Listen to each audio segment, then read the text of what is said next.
할렐루야. 주님 감사합니다. 오늘도 주님의 말씀을 듣고 이 자리에 섰습니다. 온전히 주님의 말씀으로만 대언할 수 있도록 저 입술을 주관하여 주시옵소서. 모든 영광 주님 앞에 올려드리오며 예수를 쓰는 기도 올려옵나이다. 아멘. 우리 앞뒤서나 옆에서나 인사 한번 나눌까요? 사랑하고 축복합니다. 네, 사랑하고 축복합니다. 네, 사랑하고 축복합니다. 예, 오늘은 빌립보서 4장 4절에서 7절까지 말씀을 중심으로 기뻐하면 지켜주신다라는 제목으로 같이 은혜를 나누고자 합니다. 여러분, 오늘 본문의 말씀에도 주님께서 이런 말씀했어요. 지킬 만한 것 중에 무엇을 지켜라? 너희 생각과 마음을 지켜라. 여러분, 우리의 생각이 어떻게 보면 굉장히 간단한 것 같아요. 근데 여러분, 모든 것의 시작은 생각으로부터 시작합니다. 여러분, 생각으로 시작돼가지고 그 모든 건 우리의 삶의 모든 인생을 결정하고 있어요. 그래서 내 안에 있는 생각과 모든 것을 바꿀 때 여러분의 삶의 모든 것들이 달라질 수 있음을 믿으시기 바랍니다. 여러분, 그래서 우리 생각을 바꿉시다. 그리고 우리가 그 생각이 바뀌었다면 우리의 언어가 바뀌어져야 합니다. 여러분, 내가 부정적인 생각과 모든 것들을 바꿨다면, 이제는 긍정적인 생각으로 바꿨다면 우리의 언어 또한 부정적인 언어가 아니라 긍정적인 언어로 바뀌어져야 할 줄 믿습니다. 그리고 여러분의 말이 바뀌었다면 이제 행동이 바뀌어야 합니다. 여러분, 이제는 이전까지는 어땠어요? 그 모든 행동할 때 멈췄었고 하지 않았고 미루고 했던 그 모든 행동들을 이제는 바로바로 할 수 있는 여러분도 되시기 바랍니다. 그러면 여러분의 행동이 바뀐다면 어떻게 됩니까? 여러분의 습관이 바뀌어지고, 여러분의 습관이 바뀌어지면 어떻게 됩니까? 여러분의 삶이 달라질 것을 믿으시기 바라요. 그래서 여러분의 모든 것들이 변화됨을 통해서 하나님께 영광 돌리는 삶이 되시기 원합니다. 그러기 위해서 우리는 생각을 위해서 뭐부터 해야 합니까? 주님 앞에 기도해야 한다는 거예요. 하나님, 나의 생각을 지켜달라고, 하나님 나의 마음을 지켜달라고 기도하시는 여러분들 모두 되시기를 간절히 축원드립니다. 미국의 저널리스트였던 맥스 러너는 오늘 시대를 이렇게 정의한 바 있습니다. 지금 우리는 과거 어느 때보다 더 많은 자유를 누리고 풍성한 물질의 축복을 누리며 살아가고 있습니다. 그러나 놀라운 충격적인 사실은 우리가 하고 싶은 거, 가고 싶은 곳, 먹고 싶은 것을 마음대로 하면서도 기쁨이 없다는 사실입니다. 여러분, 지금 이 시대를 우리는 이렇게 정의할 수가 있어요. 기쁨을 잃어버린 세대라. 여러분, 사람들이 그럽니다. 여러분, 연세 있는 분들이 그래요. 지금 많은 것들이 너무나도 평안해지고 많은 것들이 너무나도 좋아졌어요. 시대가 너무나도 좋은 세상을 살고 있어요. 그런데 많은 사람들이 그럽니다. 이제 이제 나이 드신 분들이 해가지고 아유 이제 죽어야지 그러는데, 여러분, 그분들한테 괜히 해가지고 돌아가셔요 그러면 큰일 나요. 여러분, 그분들이 그럽니다. 이제 살만하니까 죽으라고 그런다고 그래요. 여러분, 지금 많은 것을 누리고 살고 있잖아요. 여러분, 세상의 모든 것들이 급변하고 있습니다. 근데 여러분, 이렇게 생각해 보세요. 모든 것들은 빨라지고 모든 것들은 편리해지고 모든 것들은 좋아지는데 정작 우리의 마음과 생각과 모든 것들은 어떻습니까? 더 불편해지고 있어요. 더 이 마음속에 조급증이 더 많이 나옵니다. 평안하지 않아요. 예전에는 여러분, 우리가 이런 시대의 모든 것들 이루지 않았을 때는 어땠습니까? 여유가 있었어요. 평안했어요. 여러분, 서로 간에 사람들 사이에 해가지고 덕담도 나눌 수 있었고, 서로 간에 챙겨주기도 하고, 서로 간에 갖다 이해하기도 하고, 서로 사랑도 해주는데, 지금은 급속하게 빨라지다 보니까 내 거밖에 생각하지 못하는 시대가 되었습니다. 오늘 이 시간 여러분들 모두가 이제는 그 모든 것들을 조금은 내려놓고 이젠 주님 안에서 참된 자유함을 누리시는 여러분들 모두 되시기를 간절히 축원드립니다. 사회적인 자유를 보장받고 물질적인 풍요를 누린다고 우리에게 기쁨이 오는 것은 아닙니다. 여러분, 돈이 많다고 해가지고 잠시 잠깐은 만족감이 있고 잠시 잠깐은 기쁨이 있어요. 하지만 여러분, 그 돈 많은 사람들 얼굴 표정을 보세요. 여러분, 기뻐하지 않습니다. 예전에 제가 코미디 프로 중에서 어떤 프로가 있었냐면 이희재가 나와가지고 두 가지 인생을 선택하는 그것이 있었어요. 여러분, 하나의 인생은 어떠냐? 인생을 깊이 찡그리고 있는 사람의 얼굴입니다. 하나의 인생은 너무나도 해맑게 웃고 있는 그 사람의 인생입니다. 여러분 같은 경우는 어떤 인생을 선택하고 싶습니까? 이희재가 선택했던 것은 웃고 있는 인생이었어요. 웃고 있는 사람은 어떤 사람이냐? 월급날 월급을 받았던 회사원이었어요. 그렇다면 찡그린 사람이 그 인생은 누구냐? 그 회사의 사장으로 월급날 월급을 줘야 하는 사람의 인생이었어요. 여러분, 돈이 많다고 해가지고 행복한 것이 아니에요. 돈이 있으면 근심이 생깁니다. 염려가 생깁니다. 그것을 지키려고 하면 불안도 많이 와요. 그러므로 여러분, 우리 삶의 모든 행복은 어디서부터 시작되냐? 우리의 마음으로부터 시작된다는 것을 믿으시기 바랍니다. 자, 러시아의 세계적인 작가였던 도스토옙스키가 염려에 관한 글을 적은 것이 있습니다. 제정 러시아 시대에 시청 공무원이 우연히 실수로 걸어가는 시장에 신발을 밟았습니다. 여러분, 신발을 밟고 나서 이 시청 공무원은 생각했어요. 야, 저 시장이 나를 갖다 용서해 주지 않으면 어떨까? 급하게 인사를 했지만 이 시장은 그 옆에 있는 사람과 대화하면서 있느라고 그가 인사하고 사과하는 것을 보지 못했어요. 근데 이 시청 공무원은 집에 가서 잠을 잘 수가 없습니다. 야, 시장이 나를 갖다가 그거 받지 않은 거 화가 나 있으면 어떻게 하지? 야, 만약에 내가 이거 잘린다면 야, 우리 가족은 어떻게 하지? 우리 자녀들은 어떻게 하지? 근심이 돼서 도저히 참을 수가 없었어요. 그래서 다시 시장을 찾아갔습니다. 그리고 시장님한테 얘기했습니다. 시장님, 어제는 제가 너무나도 큰 실수를 했습니다. 용서해 주세요. 근데 그 순간에도 시장은 다른 사람과 대화하고 있어서 그가 사과하는 줄을 몰랐어요. 집에 돌아오면서 또 생각했습니다. 야, 시장이 단단히 삐졌는가 보다. 시장이 단단히 화가 났는가 보다. 이제는 거의 내가 이제 잘리는 게 거의 다 100%일 텐데 어떻게 하지? 아, 내일은 정말 가가지고 정말 해가지고 시장님께 사과를 해야겠다. 그 다음날 찾아갔더니 그때는 시장이 혼자 있었어요. 그래가지고 그 시장 앞에 무릎 꿇고 이 공무원이 얘기했습니다. 시장님, 정말 제가 그저께는 정말 잘못했습니다. 제가 그 신발을 갖다 밟지 못하여 하는데 제가 그거 실수로 밟았습니다. 제발 용서해 주십시오. 용서해 주십시오. 하는데 이 시장은 너무나도 짜증이 나는 거예요. 잘 알지도 못하는 사람이 갑자기 와가지고 며칠씩 막 자기 쫓아다니면서 그렇게 하는 게 짜증이 나니까 대뜸 해가지고 당신 대체 뭐하는 사람이야 그러면서 화를 갖다 냈어요. 이 시장의 머릿속에는 신발을 밟았던 것조차도 기억하지 않고 있어요. 근데도 이 공무원은 그것이 자기에게 그럴까봐 염려하고 근심하다가 거기다가 시장이 화까지 내니까 이제는 너무나도 시무룩하게 돌아갑니다. 그러면서 생각했어요. 야, 이제는 다 끝났다. 시장이 저렇게까지 화를 내니 이제는 더 이상 용서받지 못하겠구나. 그래서 집에 돌아와가지고 잠을 잤는데 그 다음날 아침에 그 아내가 깨워도 이 공무원은 일어날 수가 없었어요. 그 염려하다가 몸이 굳어서 죽어버렸다는 것입니다. 여러분, 시장의 구두를 밟은 사실조차 시장은 기억하지도 못하는데 자기가 실수했다는 그 염려 때문에 결국 자신의 목숨까지 잃어버렸던 어리석은 공무원같이 우리들이 매일같이 염려한다는 것은 바로 우리 스스로를 죽이고 있다는 것을 믿으시기 바랍니다. 주님께서 뭐라고 했습니까? 너희 염려를 어디다 맡겨라? 주께 맡겨라. 너희 염려를 어디다 맡겨라? 주님 앞에 맡기래요. 여러분, 염려하지 말라는 거예요. 근심하지 말라는 거예요. 걱정하지 말라는 거예요. 주님이 해결해 줄 것을 믿고 우리는 뭐만 하면 됩니까? 감사만 하면 된다는 것이에요. 오늘 이 시간 여러분들 모두가 감사로 들어가시는 여러분들 모두가 되시기를 간절히 축원드립니다.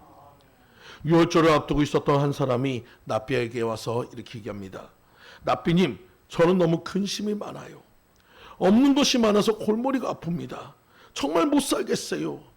그러니까 납비가 그 사람한테 물어봤습니다. 아니, 대체 당신이 무슨 근심이냐? 그랬더니 그 사람이 얘기합니다.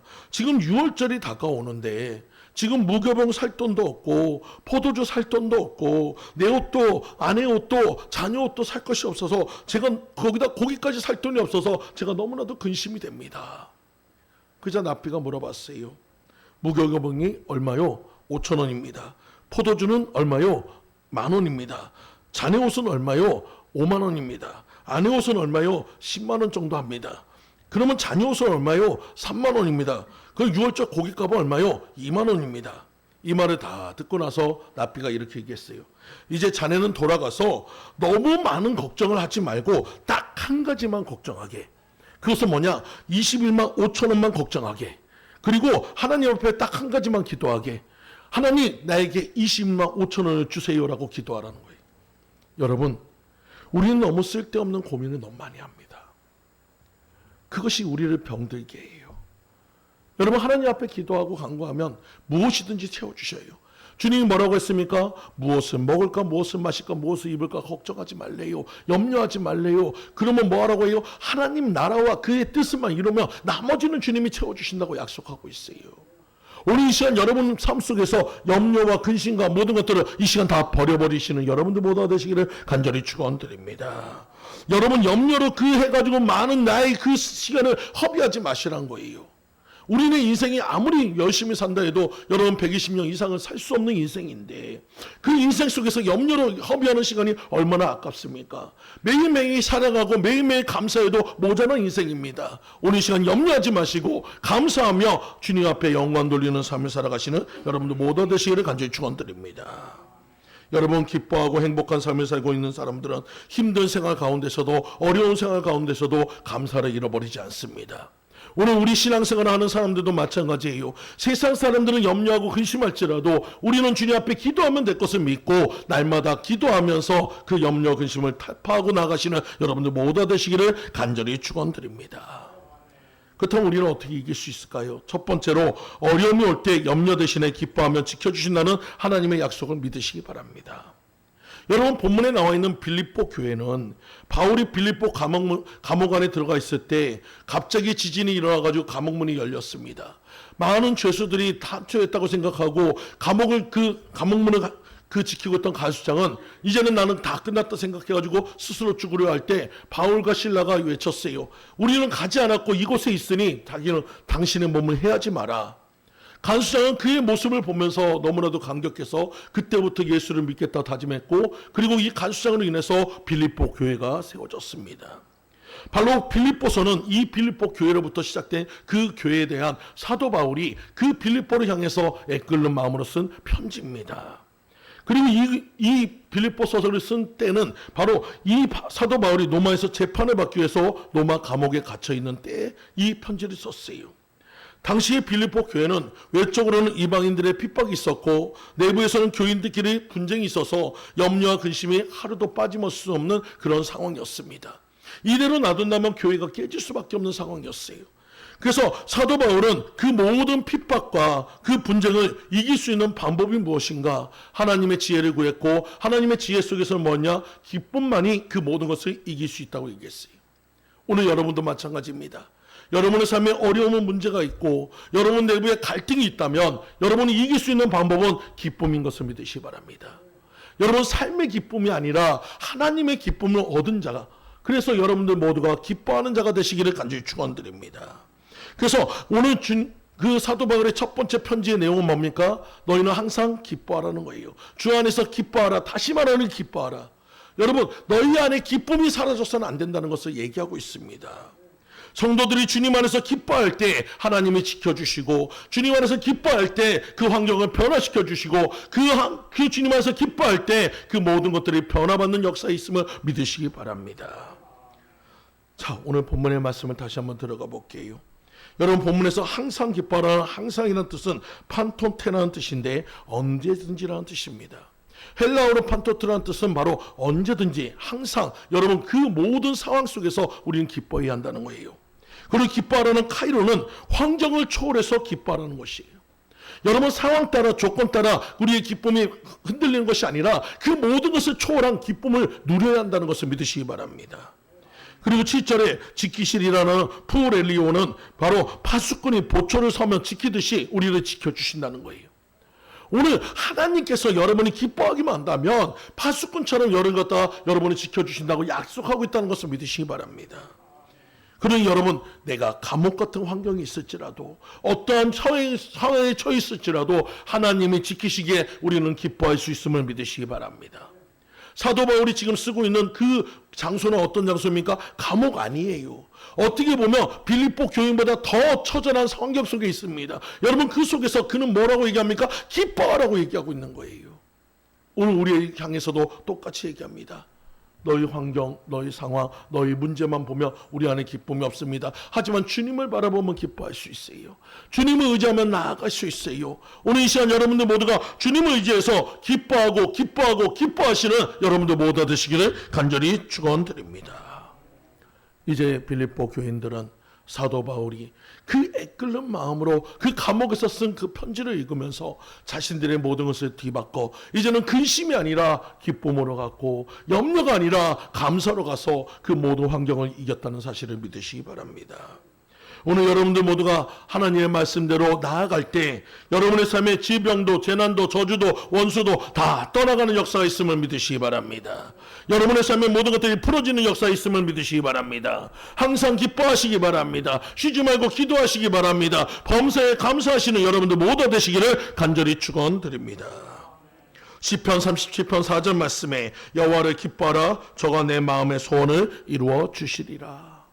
여러분 주님께서 말씀하셨어요. 여러분 우리가 소원이 있다면 뭐합니까? 근심하고 걱정합니다. 여러분 왜 그렇습니까? 내가 하려고 하니까 그래요. 하지만 주님께서 이루어 주신다면 우리는 더 이상 근심하지 않습니다. 염려하지 않습니다. 주님 앞에 기도하면 될 것을 믿으시기 바랍니다. 또 야고보서 1장 2절 말씀에도 내 형제들아 너희가 여러 가지 시험을 당하거든 온전히 기쁘게 여겨라. 여러분 세상에서는 시험이 오고 문제가 온다면 기뻐할 수가 없어요. 하지만 우리 안에서는 기쁨이 오는 이유가 뭡니까? 고난은 여러분 그 축복은 고난의 보자기에 쌓여서 오기 때문에 그래요. 그 고난이 크면 클수록 그 선물도 크다는 것을 믿으시기 바랍니다.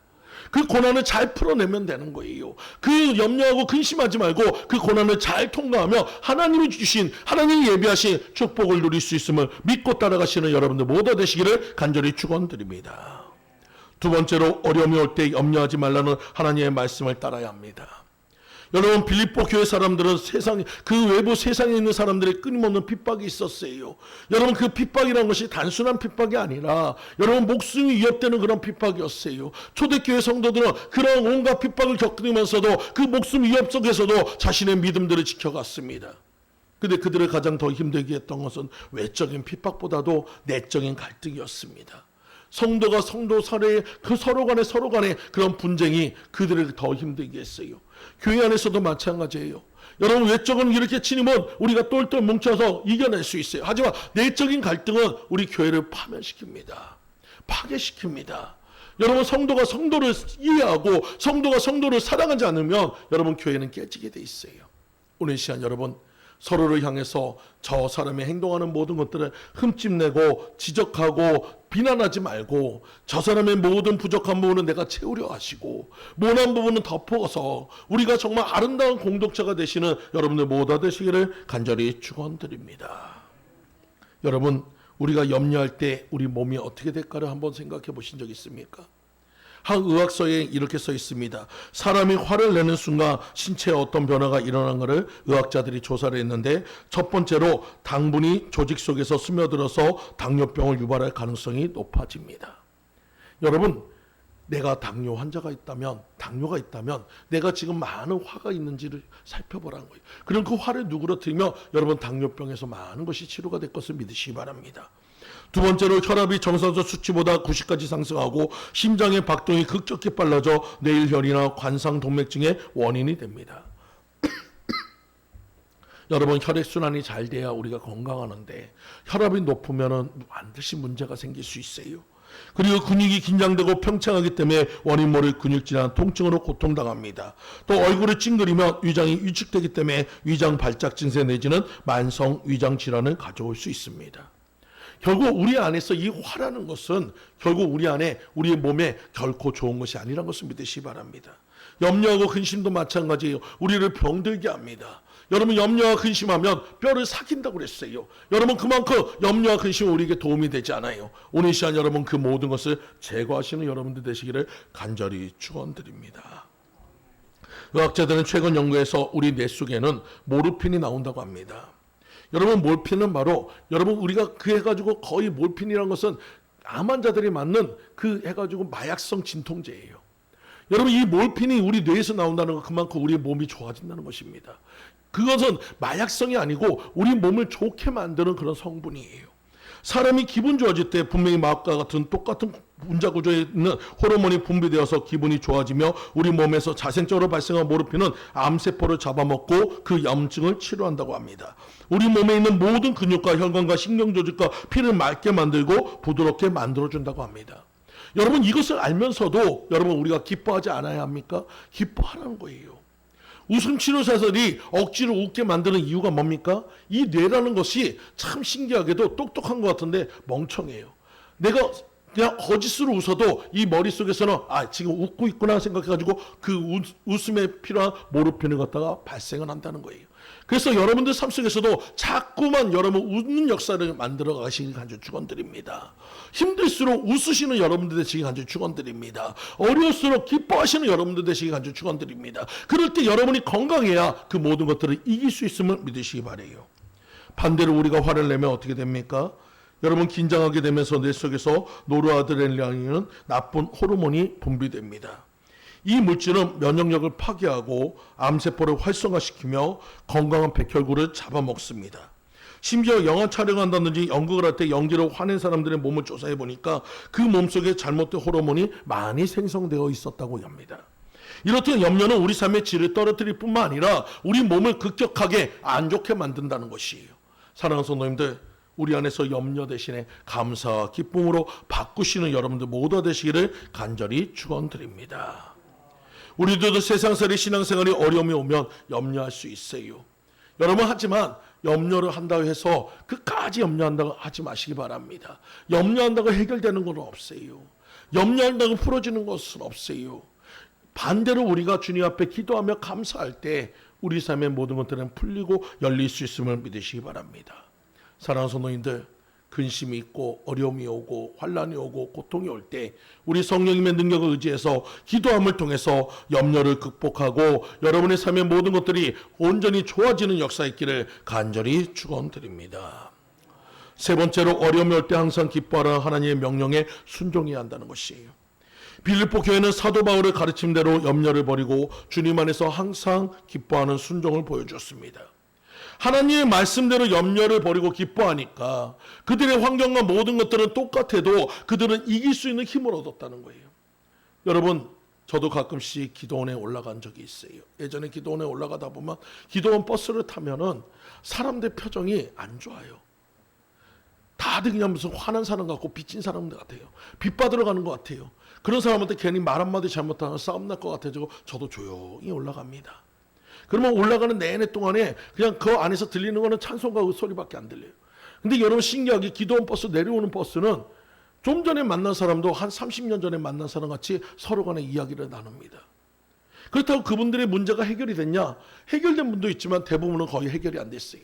근데도 그들이 기뻐하고 감사하고 즐거워할 수 있는 이유는 하나님의 약속을 받았기 때문이에요. 오늘 여러분도 마찬가지예요. 하나님이 여러분을 향해서 얘기합니다. 너희는 염려하지 말라고 했어요. 기뻐하라고 했어요. 감사하라고 했어요. 하나님이 도와주시겠다고 했어요. 지켜주신다고 했어요. 그 약속을 믿는다면 우리 안에서 이제는 더 이상 염려가 아니라 기뻐하고 감사하는 여러분들 모두 되시기를 간절히 축원드립니다. 경상북도 근교에 지상교회라는 교회가 있습니다. 그 교회에는 5 형제가 있는데 그 5 형제 모두가 큰 부자입니다. 그래서 그 사람들 향해서 오부자라고 해가지고 사람들이 참 해가지고 존경하기도 하고 또 그 사람들 많이 의지했어요. 근데 그 오부자가 사업 관계상 이 지산에 떠나서 대구로 이사하게 되었습니다. 여러분, 이 지산교회에서는 큰일이 난 거예요. 갑자기 재정을 담당하고 있는 많은 것을 담당하고 있던 그 오부자가 한꺼번에 다 빠져버리고 나니까 근심이 되는 거예요. 걱정이 되는 거예요. 도저히 이제 교회를 어떻게 꾸려나갈까 염려가 됐습니다. 그래서 선교사였던 안도하 목사님을 몇몇 성도들이 가서 그 목사님께 상의를 드렸습니다. 선교사님 앞에서 해가지고 이렇게 얘기합니다. 지금 이제 우리 교회에 큰일이 났어요. 선교사님이 그래요. 아니, 무슨 일인데요? 아니, 우리 교회에 있었던 재정을 담당하고 했던 그 오부자가 한 번에 그냥 대구로 다 떠나가는 바람에 저희 교회가 힘이 들어요. 그러면서 얘기를 하는데 그 선교사님이 가만히 듣다가 이런 얘기를 합니다. 참 걱정이 되긴 하네요. 근데 저는 그거보다 더 큰 문제가 있는 걸로 인해서 걱정이 됩니다. 라고 얘기했어요. 그러니까 이분들이 굉장히 놀라가지고 아니, 그 오부자가 떠난 것보다 더 큰 문제가 있다니 대체 무엇입니까? 라고 물어봤습니까? 그 선교사님이 이런 얘기합니다. 당신들은 지금 지상교회가 누구의 교회라고 생각합니까? 오부자의 교회가 아닙니다. 그 교회는 하나님의 교회입니다. 당신들은 오부자가 떠났다고 교회가 흔들린다고 생각하지만 하나님의 교회는 하나님이 책임져 주신다는 것을 믿으시기 바랍니다. 그것을 믿지 못하는 당신들이 문제입니다. 라고 얘기했어요. 여러분 우리도 마찬가지예요. 여러분 여러분들의 삶 속에서도 때로는 우리가 어떤 부분에서 우리가 기대하고 있던 것이 빠질 수도 있어요. 재정을 담당하는 사람이 떠날 수도 있어요. 하지만 우리가 어떻게든 그것 때문에 염려하고 근심하는 것이 아니라 하나님이 더 채워주실 것을 믿으시기 바랍니다. 하나님이 교회잖아요. 하나님의 가정이잖아요. 하나님의 자녀잖아요. 하나님이 일하실 것을 믿으시기 바랍니다. 기도하면 될 것을 믿으시기 바라요. 기도하면 채워주실 것을 믿으시기 바라요. 기도하면 해결해 주실 것을 믿으시기 바라요. 여러분 이제부터 염려하지 맙시다. 근심하지 맙시다. 여러분 그 시간에 차라리 기도하시는 여러분들 모두 되시기를 간절히 축원드립니다. 예전에 제가 신학교에서 찬양을 했어요. 찬양을 하는데 그때 당시에는 하나님의 그 은혜로 찬양단에 들어가가지고 찬양을 했지만 지금처럼 이렇게 목소리가 좋지 못했습니다. 30분 찬양을 하고 나면은 목이 다 쉬어가지고 말도 잘 못해요. 근데 옆에 있던 선배님들도 그래도 그 후배가 들어왔다고 얼마나 잘 챙겨주시는지 항상 저를 데려가서 맛있는 거 먹여주면서 해가지고 전문 친구 왔다고 참 많이 먹으라고 밥도 더 덜어주고 했는데 항상 그런 사랑을 받으면서도 제 마음에는 항상 근심이 있었어요. 내가 이대로 해가지고 이분들한테 내가 찬양을 한다고 하면서도 이분들에게 누가 되지 않을까? 내가 찬양한다고 하면서도 목소리가 이렇게 잘 나가지 못해서 이분들이 힘들지 않을까? 항상 걱정했습니다. 그리고 이것을 갖다 노력해봤지만 잘 안 됐어요. 그래서 너무너무 낙심하고 있을 때 어느 날 제가 길을 걷다가 보니까 레코드 가게에서 이런 노래가 나옵니다. 기도할 수 있는데 왜 걱정하십니까? 기도하면서 왜 염려하십니까? 그 찬양을 들을 때 제 마음에 많은 것들이 내려졌어요. 사실상 내가 염려하고 근심하고는 내가 하려고 했던 거예요. 그래 내가 기도하면 되지. 하나님께 기도하자. 그때부터 하나님 앞에 기도했어요. 하나님 나에게도 아름다운 목소리 주세요. 하나님 나도 정말 주님 앞에 찬양할 수 있는 목소리 주세요. 그것보다 내 이 목소리가 빨리 쉬는데 이 목소리 이것을 빨리 바꿔주세요. 그리고 그 기도했던 기도의 결과가 오늘의 저희가 되었습니다. 여러분 처음의 시작은 여러분 미비할 수 있어요. 처음의 시작은 답답할 수 있어요. 하지만 하나님을 의지하고 간다면 반드시 기쁨으로 바꿔줄 것을 믿으시기 바랍니다. 오늘 염려하지 마시고 기뻐하면 하나님이 반드시 바꿔주시고 여러분이 기뻐하면 반드시 하나님이 지켜주시고 여러분이 기뻐하면 하나님이 반드시 변화시켜줄 것을 믿으시기 바랍니다. 사랑하는 성도님들 신앙생활 하다 보면 여러 가지 어려움이 올 수 있어요. 시험이 올 때가 있어요. 근심이 올 때가 있어요. 그때 우리 염려하지 맙시다. 근심하지 맙시다. 차라리 여러분 그 시간에 금시하고 염려될 때 차라리 그것을 내가 감당 못할 때는 저에게 찾아오세요. 여러분 앞에는 목사님들이 있습니다. 여러분 목사님들은 여러분을 위해서 기도하려고 하시는 분들이에요. 같이 고민하고 같이 얘기하고 같이 기도하면서 통과하는 여러분들 모두 되시기를 간절히 축원드립니다. 이 시간에 우리 염려하지 말고 하나님 말씀에 순종해서 오늘의 말씀처럼 항상 기뻐하라. 다시 말하노니 기뻐하라. 주님의 음성으로 들으시고 너의 염려를 주께 맡김을 통해 오직 주님께서 그 모든 것을 다 해결해 주시고 믿고 따라가시는 여러분들 모두가 되어서 여러분의 생각과 마음을 지키시는 하나님을 의지하고 날마다 승리하시는 여러분들 모두가 되시기를 간절히 축원드립니다. 다 같이 기도합니다. 할렐루야. 주님 감사합니다. 오늘 우리의 염려와 근심을 다 내려놓고 기뻐함을 통해서 하나님이 지켜주시고 인도하시고 보호하심을 체험하는 우리들 모든 삶이 되도록 인도하여 주시옵소서. 모든 영광 주님 앞에 올려드리오며 예수 그리스도로 기도 올려옵나이다. 아멘. 이 시간에